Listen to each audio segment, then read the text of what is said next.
Welcome back અને ફરી એકવાર સ્થાનિક સ્વરાજની ચૂંટણીના જંગ પર નજર કરીએ તો રાજકોટમાં મનપા ચૂંટણી પહેલા જ રાજકીય ગરમાવ ચરમસીમાએ પહોંચ્યો છે, જેમાં કોંગ્રેસે પોતાના તમામ 72 ઉમેદવારોને ભાજપ દ્વારા ફોર્મ પરત ખેંચવાના ડરથી અજ્ઞાત સ્થળે ખસેડ્યા છે।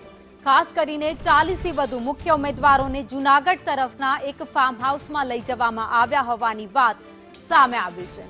આવતીકાલે એટલે કે 15 એપ્રિલે ફોર્મ પરત ખેંચવાની છેલ્લી તારીખ હોવાથી કોઈ ઉલટફેર ન થાય તે માટે કોંગ્રેસે આ વ્યૂહાત્મક પગલું ભર્યું છે। તમામ ઉમેદવારોને 15 તારીખની રાત્રે જ પરત રાજકોટ લાવવામાં આવશે। ઉલ્લેખનીય છે કે રાજકોટની 72 બેઠક માટે કુલ 554 ફોર્મ ભરાયા છે। વધુ અપડેટ સાથે સંવાદદાતા દિવેશ જોશી અમારી સાથે જોડાય તે પહેલા નજર કરીએ કેટલીક અપડેટ પર, જેમાંથી ચકાસણી દરમિયાન 311 ફોર્મ રદ થતા હવે 243 ઉમેદવારો મેદાનમાં છે, જેમાં ભાજપ કોંગ્રેસના 72 અને આમ આદમી પાર્ટીના 70 ઉમેદવારોનો સમાવેશ થાય છે। તો મારા સંવાદદાતા દિવેશ જોશી લાઈવ અમારી સાથે રાજકોટથી જોડાઈ ગયા છે। દિવેશ, અત્યારે ત્રણેય પાર્ટીઓ છે એ તનતોડ મહેનત કરી રહી છે ચૂંટણી જીતવા માટે, પરંતુ કોંગ્રેસને ક્યાંક મનમાં ડર છે અને એટલા જ માટે ઉમેદવારોને બીજી જગ્યાએ લઈ જવામાં આવ્યા છે, રાજકોટ છોડાવવામાં આવ્યું।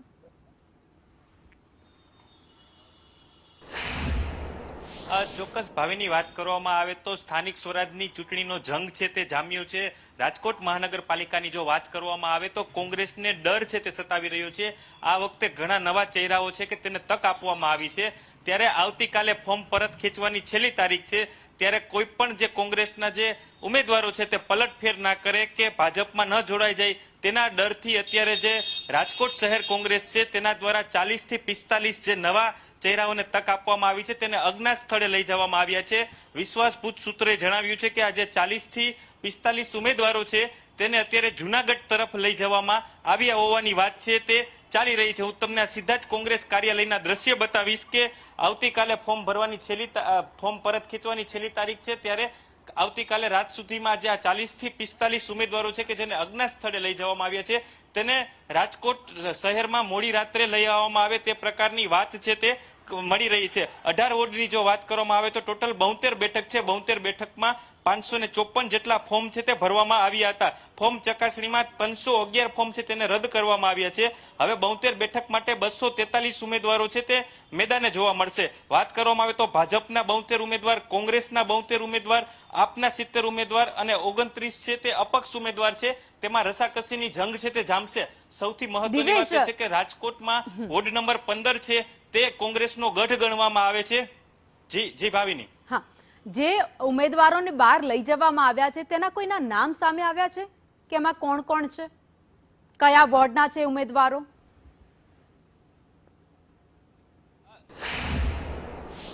ચોક્કસ ભાવિની વાત કરવામાં આવે તો જે 40 થી 45 ઉમેદવારો કે જેને લઈ જવામાં આવ્યા છે તે હજુ કોઈના ચોક્કસ નામ છે તે નથી આવ્યા, પરંતુ આધારભૂત સૂત્રમાંથી એવી માહિતી મળી છે કે જે પણ નવા ઉમેદવારો છે કે જેને આ વખતે તક આપવામાં આવી છે તેઓ ભાજપમાં દિવેશ અમારી સાથે જોડાયેલા રહેજો।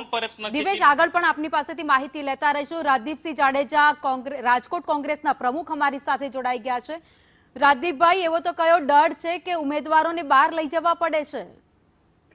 જાહેર જીવનની અંદર, લોકશાહીની અંદર કોઈ પણ પ્રકારનો ડર ન હોય, પહેલી વાત, અને કોંગ્રેસના એક પણ કાર્યકરને કોઈ પ્રકારનો ડર ન હોય, પણ અમે જે અત્યારે લડાઈ લડી રહ્યા છીએ એ પેલી લડાઈ અંગ્રેજોને કાઢવા માટેની લડાઈ હતી, લોકશાહીને બચાવવા માટે।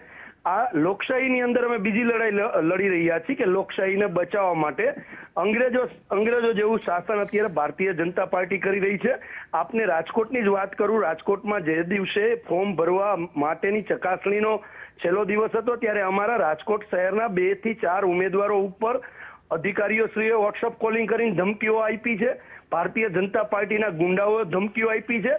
અમે એનો જડબા તોડ જવાબ બીજી રાતે જાહેરમાં આપ્યો છે, જ્યાંથી અમારા ઉમેદવારને દબાવવા માટે લઈ ગયા હતા ત્યાં અમે તાકાતથી કોંગ્રેસ પરિવાર દ્વારા અમારા લોકો જઈને ત્યાં તાકાતથી અમે એમને જવાબ આપ્યો છે. જ્યારે આપ વાત કરી રહ્યા છો અજ્ઞાન સ્થળે શું કરવા લઈ ગયા કે ભારતીય જનતા પાર્ટી બોખલાઈ ગઈ છે, લોકો છે આ ભ્રષ્ટાચારી શાસનને જાકારો આપવા જઈ રહ્યા છે અને એ ભારતીય જનતા પાર્ટીના લોકોને ખ્યાલ આવી ગયો છે, ત્યારે કોઈ ઉમેદવારને ખોટી રીતે હેરાન પરેશાન ન કરી શકે એના માટે આખું અમારું જે પ્લાનિંગ છે, અલગ અલગ જગ્યાએ અમારા લીડરો જે પેનલમાં મજબૂત લીડરો છે એ બધા લોકોને લઈને સેફ જગ્યાએ કે જેથી કરીને કોઈને ડરાવે નહીં, પોલીસની બીક ના બતાડે, એના માટેની અમે આ કાર્યવાહી કરી છે. બાકી કોંગ્રેસનો એક પણ કાર્યકર ભારતીય જનતા પાર્ટીથી ડરે એમ નથી, પણ લોકશાહી બચાવવાની જે વાત છે, લોકશાહી પર્વને બચાવવું જોઈએ, આપણો તહેવાર છે, એ તહેવારને બચાવવા માટેની રાજદીપભાઈ તમે એવું કહ્યું કે ડર કોઈને નથી, કોઈ ઉમેદવાર ડરતો નથી, કોંગ્રેસ ડરતું, તો પછી ત્યાં જ રહી લોકોની વચ્ચે રહીને અત્યારે તો લોકો સાથે વાયદા કરવાની, વાતો કરવાનો સમય છે, પ્રચાર કરવાનો સમય છે, અને તમે એ જ વખતે ઉમેદવારોને લઈ જાઓ છો. એટલે તમે વાત સમજો, અમારી ત્યાં કાર્ય પદ્ધતિ અમારો પ્રચાર ચાલુ છે, કોઈ આખી પેનલના લોકોને અમે નથી લઈ ગયા. જે લોકોને ક્યાંય ને ક્યાંય ખોટી રીતે ડરાવવાનો રાજદીપભાઈ કે પછી તમે ભાજપની વાત કરી ડરાવા ધમકાવાની, કે પછી તમને એવો ડર છે અંદરથી કે તમારા જ ઉમેદવાર ના તૂટી જાય? અમારા ઉમેદવાર કોઈ દિવસ કોંગ્રેસના તૂટે એવી કોઈ શક્યતા નથી. આજે આપના માધ્યમથી કહું છું કે રાજકોટ શહેરના 72 ઉમેદવાર છે, તાકાતથી 72 ઉમેદવાર લડશે, અને આપના માધ્યમથી કહું છું કે ભારતીય જનતા પાર્ટીનો ભ્રષ્ટાચારી ગળો રાજકોટની જનતા ફોડવા જઈ રહી છે. અમે લોકશાહીને બચાવવા માટે, લોકશાહી પર્વને બચાવવા માટે જાગૃતતા દાખવીએ છીએ, કારણ કે આ પાર્ટી આવું ઘણી વાર કરી ચૂકી છે અને આપ મીડિયાના મિત્રોથી જાગીરને પણ ખ્યાલ છે. તમે આક્ષેપ ભલે લગાવતા હોય, પરંતુ એક વાત તમને રાજદીપભાઈ યાદ કરાવી દઉં કે કોંગ્રેસનો ઇતિહાસ રહ્યો છે કે જ્યારે જ્યારે ચૂંટણી આવે, એ પછી વિધાનસભાની હોય કે પછી સ્થાનિક સ્વરાજની ચૂંટણી હોય, ત્યારે ઉમેદવારો પક્ષ પલટો કરે ને ડખા થઈ જાય, મન નારાજ થઈ જાય, આવું બધું ચાલતું આવ્યું છે કોંગ્રેસમાં. એટલે અત્યારે પણ મને એવું લાગે છે કે કોંગ્રેસને ક્યાંક એવો ડર છે કે ઉમેદવારો એના ક્યાંક ન જતા રહે, ફોર્મ પાછું ન ખેંચાઈ જાય, એના માટે થઈને જ આ કોંગ્રેસે આ સ્ટેપ લીધું હોવું જોઈએ. ખાસ કરીને તમે જે વાત કરો છો એટલા માટે કે અમે 35 વર્ષથી આ અંગ્રેજો શાસન જેવું ભારતીય જનતા પાર્ટીનું શાસન છે એની અમે લડી રહ્યા છીએ, અને વાત તમે જે કરો છો એ સાચી છે, નકારતો નથી હું આપની વાતને, પણ ભારતીય જનતા પાર્ટી કઈ રીતના પ્રેશર કરે છે આપ પણ જાણો છો. અચ્છા ચલો, તમે વાત એક્સેપ્ટ કરી લીધી છે કે ભાઈ તમે ઉમેદવારોને બહાર લઈ ગયા છો. ઉમેદવારો કોઈ ડરતા નથી. આ લોકો ઉમેદવારનો બિઝનેસ હોય, કોઈ એનો ધંધો હોય, એ ધંધો પણ બંધ કરવાનો પ્રયત્ન કરે છે. તો મહત્વની વસ્તુ છે કે લોકોને કઈ રીતે લોકશાહીની અંદર કોઈ વ્યક્તિ છે એ ભારત દેશની અંદર પોતાના વિચારોથી પોતાનું કામ કરી શકતો હોય, તો એ કામની અંદર પણ દખલઅંદાજ કે ભાઈ તમારી દુકાન બંધ કરાવી દઈશ, તમારું લાયસન્સ રદ કરાવડાવી દઈશ, આવી ધમકીઓ આપે છે. બાકી કોંગ્રેસનો એક પણ કાર્યકર ભારતીય જનતા પાર્ટીના ભ્રષ્ટાચારી શાસનની સામે લડવા માટે મક્કમ છે. ઓકે, તમે એવું એક્સેપ્ટ કરી લીધું છે રાજદીપભાઈ કે તમે ઉમેદવારોને બહાર લઈ ગયા છો, અત્યારે અજ્ઞાત સ્થળે રાખવામાં આવ્યા છે, પણ તમને ભાજપના એવા કયા નેતાઓથી ડર છે કે અથવા તો કયા એવા અધિકારીઓ છે ડરાવતા ધમકાવતા હોય, એવું તમને કંઈક તો ખબર હશે? ચોખ્ખો આક્ષેપ છે બેન કે ભારતીય જનતા પાર્ટી સરકારી તંત્રનો જે ઉપયોગ કરી રહી છે. હું આપના માધ્યમથી એક વાત કહેવા માંગીશ કે અમારે રાજકોટની અંદર કોંગ્રેસે જે ફોર્મ ભરવામાં વાંધા ઉઠાવ્યા, જે ફોર્મ વાંધા ઉઠાવ્યા એ ફોર્મ રેગ્યુલર રાખ્યા, અહીંયા રાજકોટની વાત કરી, એવો જ બનાવ ભાવનગરમાં બન્યો કે કોંગ્રેસના કેન્ડિડેટ ઉપર ભારતીય જનતા પાર્ટીએ વાંધો ઉઠાવ્યો, તો ત્યાં એ ફોર્મ કેન્સલ થયું, અને રાજકોટમાં એ જ પ્રકારનું ફોર્મ છે એ ચાલુ રાખ્યું. આ જ સૂચવે છે કે અધિકારીઓ અને તંત્રનો ગેરઉપયોગ થાય છે.